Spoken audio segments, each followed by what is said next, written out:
మత మార్పిడుల రాకెట్ ఎంత పెద్దవాళ్ళైనా సరే నిర్మోహమాటంగా తిప్పి పంపే పనే భారతదేశం చేస్తుంది. ఒకప్పుడు అమెరికా అంటే ఉండే భయమో, మొహమాటమో ఇప్పుడు లేదు.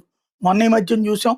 అమెరికాకి సంబంధించినటువంటి ఒక మెర్సినరీ ఒక అరడజన మంది ఉక్రెయినోళ్ళను పట్టుకొని ఈశాన్య రాష్ట్రాలకెళ్ళి అక్కడి నుంచి టూరిస్ట్ వీసా మీద వచ్చి ఈశాన్య రాష్ట్రాలకెళ్ళి అక్కడి నుంచి మయన్మార్ వెళ్తే ఎన్ఐఏ మయన్మార్ వెళ్ళి మరి పట్టుకొచ్చి చితకబాది ఇక్కడ కోర్టులో అరెస్ట్ చేసి చూపించింది. ఆ తర్వాత మరొక నలుగురు అమెరికన్స్ వస్తే వాళ్ళని అరెస్ట్ చేసి వెనక్కి పంపించినటువంటి డిపోర్టేషన్ చేసింది. ఇప్పుడు తాజాగా 53 ఏళ్ల వ్యక్తి ఒకతను, 65 ఏళ్ల వ్యక్తి ఒకతను, 66 ఏళ్ల వ్యక్తి ఒకతను, ముగ్గురు అమెరికన్ సిటిజన్స్ మహారాష్ట్రలో పూణేలో విజిటింగ్ వీసా మీద దిగారు. ఈ ముగ్గురు అమెరికా నుంచి వచ్చాడు. వీళ్ళు ఈ నెల 19వ తారీఖు నుంచి 21వ తారీఖు దాకా, ఏది ఏప్రిల్ 19 నుంచి 21 దాకా